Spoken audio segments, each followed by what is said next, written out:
Curtis Calhoun here with MMA News, and right now I am joined by the bare-knuckle FC champion Luis Palomino, who most recently defeated Elvin Brito this past weekend at BKFC 26 for the welterweight title. How's it going, Luis? Going great, man. Thank you for having me. Absolutely. I appreciate the time. First off, congrats on making history as the first BKFC double champion. What's going on through your mind right now, and what are your thoughts on your performance? Nah, great, man. I mean, there's no better feeling. It's very hard to explain. Actually, I've been having a very hard time trying to explain what it feels like. It's the most accomplishment feeling that I've ever had in my life. It doesn't get no bigger than this. Like, I can't put it into words. And as far as the performance, it was fight of the night. It was rule fight of the night. And yeah, I believe so, man. I mean, look, there was only two ways that the fight could have gone. You know, he was going to come out and be careful and box, or he was going to go for broke and do what he can to win, because he didn't win the first time, you know. And that's what happened. He went for broke, and I had to let the dog out too, you know. So the fans got the best of it. Absolutely. And what were some of the biggest differences between the Brito you faced in 2020 versus this one? I feel like there's got to be some differences here and there. Yeah, I think that the two major differences were the aggression. He was more aggressive, definitely a lot more aggressive, and confidence. I would say his confidence. He had more confidence and he had more aggression. As far as skill, I don't see him better. But he's very awky, very weird. He has a very weird style. You know, it's not a traditional boxing style. It's not even an MMA style. It's how he says it, right? An old school bare knuckle boxing style. You know, he's figured something out there that it makes it very hard to hit him. You know, it's just very hard to fight him. You know, it makes it really weird. But other than that, you know, we figured him out and we won 4 rounds out of 5. So yeah, we did a job. Absolutely. And you called out Chad Mendes after the fight for a matchup for your next opponent. What are your thoughts on that matchup, and what was your reaction to his BKFC debut? Yeah, I've been calling out Chad, man. This is the third call out. You know, the first one was when Dave Feldman signed him and I called him, hey, when we fight. And then the next one was, you know, he said, no, you got to get his feet wet. So he got his feet wet, and then ranked him as number 1 in the rankings. So I said, okay, so if he's number 1, when do we fight? And I didn't get no answer. And now, you know, this the third and final time that I'm going to call him out, because without a reply, then, you know, why I keep saying his name, right? I think that he looked good in his debut. The guy he fought, you know, I know Fames personally. He's a good boxer. You know, it was a good fight. I think that he would be more than ready. I mean, you know, coming from all those fights in UFC, having faced Conor McGregor, Jose Aldo twice, Frankie Edgar, like the dude is full of experience. You know what I mean? And yes, he does come from a wrestling background, but how do most of his wins go? Knockouts. You know what I mean? He's known for that heavy hands, you know, both hands, left and right. So I think that he performed well. I would love the fight to happen in Peru if it was to happen, but I'm not gonna keep waiting. So, you know, that's where we at. I gotcha. And obviously you're in a unique position right now with BKFC. You have 2 titles. Do you see yourself defending both titles simultaneously, or is there a chance you could vacate the lightweight belt to avoid that weight cut, or what's kind of the plan right now? Well, look, to cut to 155 is not a huge weight cut, but at the age of 41, I'd rather not do weight cuts. I'd rather eat better. Like, I got to enjoy breakfast, man, for this entire camp. Like, I haven't done that my entire fighting career. You know what I mean? Like, I have breakfast once in the blue, and I have breakfast like in the weekends. But like during training, I have to keep my calorie count low. You know, for me, like I've always said it, for me, is defending both titles simultaneously. It'll keep me more active. I'm 41. I can't be sitting around for too long. I need to be active, you know. But if there's a chance that I will relinquish a belt, that I will let it go, leave 155 alone. I've said it in previous interviews. I'm gonna say it again. The only way I let it go is if Tyler Goodjohn is offered a title shot. And right now, Tyler's coming off a loss against me, against the champion, right? Now he's scheduled to fight James Lilly, who's ranked number 2, coming off a beautiful right hand knockout. I was there to see it personally. They offered a name. We took the name right away because we believe Tyler beats him. And that puts him back in the title contention. And I'm not calling the shots over here. I'm just saying, if he's only loss was to the champion and he fights a number 2, that makes him number 2, right? So what he has to fight the number 1 contender, and get a title shot. So when that day comes, if they want me to leave the 155-pound division alone, the only way is give me a 5th title defense in Peru. I want it in Peru, October. Let me go down there. I don't want to make everybody wait for me. You know what I mean? So I'll come back down to 155 to defend my title. By then, Tyler will have done his first fight, going on his second fight, and maybe they put him up for the number 1 contender. I don't know. I don't know if this will rule out. But you want me out of there? Give Tyler the shot. Once you give him the shot, I'm out. You put him with somebody else, I'm out. And I'll leave 155 alone. I'll stay at 165. I gotcha. And I want to ask you about Tyler Goodjohn. Obviously, you guys fought against one another before. How did training together come about? How did that all play out? Well, to be fair, it wasn't just me that reached out to him. It was Dave Feldman himself that reached out to him. There was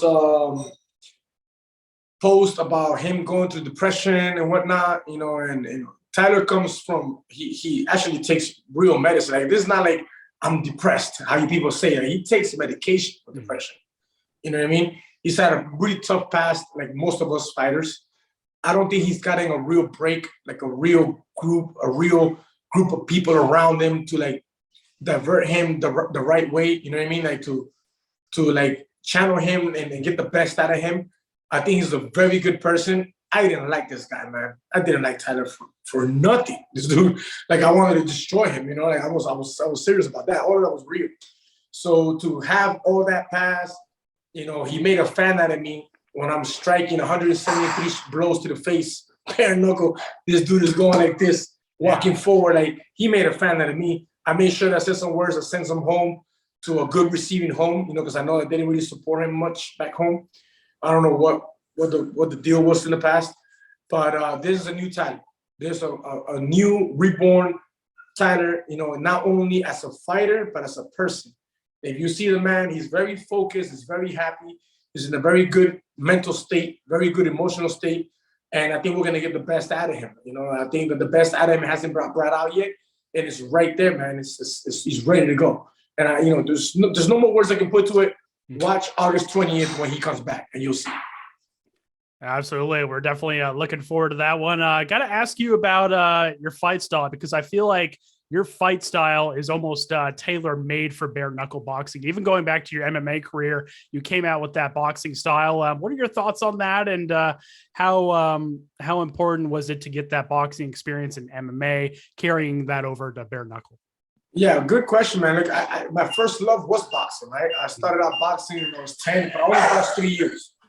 So I boxed from 10 years old to 13 years old. And then after that, my father goes to prison, we come to Miami, and now I'm fighting in the street. And I had all the scars on my hands from all the street fights.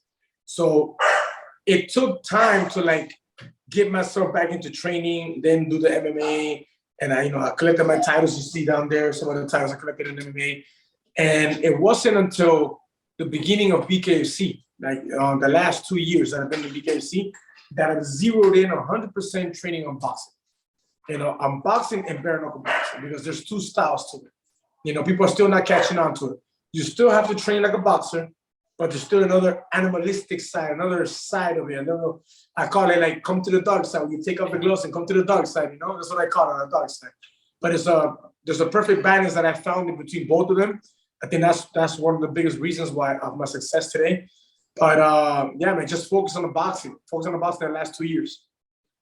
I talked with Jimmy Rivera not too long ago about ahead of his BKFC debut. And one interesting thing that he said was that he feels that bare knuckle boxing has kind of added longevity to his combat sports career. Do you agree with that? And I guess, what are your thoughts on that?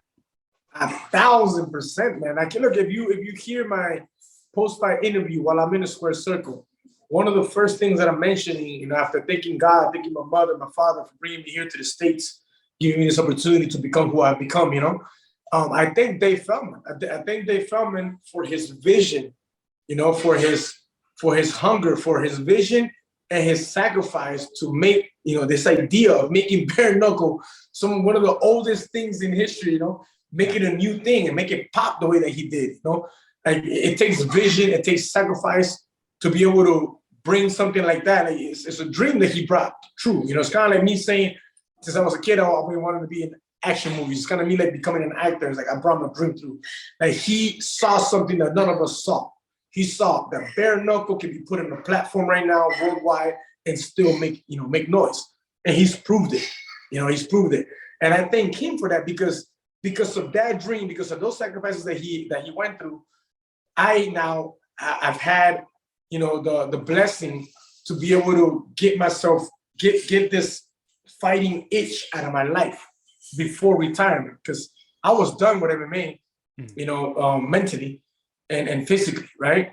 I could have come back and done more MMA fights, yeah, but I would have never been the same. I had torn ligaments, I had all sorts of issues, that don't matter in bare knuckle.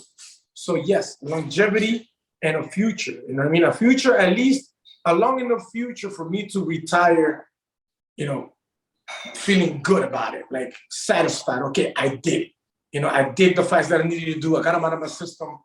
I'm done with fighting. I can move on to business now, So yeah, big thanks to Dave Feldman for that. Absolutely. And do you feel like bare knuckle boxing is getting that respect as a mainstream element of the sport? 1,000%. And it's inevitable, man. Look, you're going to have your haters here and there. Haters are great. Keep commenting, keep liking, keep watching us and talking about us, whether it's good or bad. All of that is good. Look, UFC was looked at like that. Oh, it's too brutal. Oh, they're throwing knees to the face and they're doing this and that and they're slamming people. Like, yeah, and now, MMA, UFC, probably, you name all those big organizations, it was the fastest combat sports that was going in the world. Now today is bare knuckle. We're heading the same direction. The only thing that I can say is that there's a difference is even today, after all these years that you've been seeing MMA, even today, you still have the fans that look at wrestling and like, what the hell are they doing? They're grabbing too long. Boo, stand them up. They don't understand the grappling. They don't understand the judo, the jiu-jitsu, the wrestling aspect of MMA, of the mixed martial arts. But it's very easy to understand punches landing in somebody's face, cutting them up and knocking them out. That's a worldwide thing. Like, you don't have to be, you don't have to be educated to enjoy this fight style. You just got to watch it for a little bit. Like, oh, you saw that? Ooh, yeah. Look at that. It's like, so I believe that we grow. We continue to grow. We're not a competition for MMA. We're not going to put MMA out of business. I don't even believe that we put boxing out of business. We are our own entity, and we're going to blow up. That's 1,000% guaranteed. We're blowing up already. So as you see it. I love it. And one last question for me. Obviously, you've been honest about your past issues with depression and the struggles that you had towards the end of your MMA career. What's your message to other fighters who have gone through similar struggles in life that are working to get that next stage in the sport? What's your message to those to keep fighting and not give up? Well, it depends on how deep are they, right? If you're like late 30s, going to 40s, your late 30s, even for MMA, for boxing, you're old. Even for MMA with good experience, like, the tables might not turn your way. You know what I mean? I'm not saying to give up on your dreams. I'm not saying to give up on fighting, but just make sure that you have something else you're building along the way. So these are the things that we're not taught as we're growing up into the sport, right? Whether it's boxing, kickboxing, MMA, whatever it is. When you're fighting or you're an artist of some sort, and you're sacrificing 1,000% of your time into only that fight, into those fight camps, and you're not doing anything else that can pretty much be a backup if you don't make it. What if you get hurt? What if you have a car accident? What if something happens that stops you from being able to fight? What if? Those things are real, and the older that you get, the heavier it's going to weigh in on your depression. So I think that a lot of us fighters falling into those depression and that anxiety after fighting is mainly from not having your life together. So it all depends on how deep you are in your career. If you're in your 20s and you're getting up there and you want to get into the fighting world, great. Just why are you going to stop studying and going to college? You can do both. You can do both. I used to work night times. I used to work 8 p.m. to 5 a.m. in the morning, go and train from 12 p.m. to like 3 p.m., go rest, go train again before going to work again. And I did construction. I would train 4 a.m. to 5 a.m. I would go and do construction, come back from construction and do it and go to work. And I became champion 4 times like that in MMA. You know what I mean? So like if I can do those things at a later, I started training to fight at age of 26.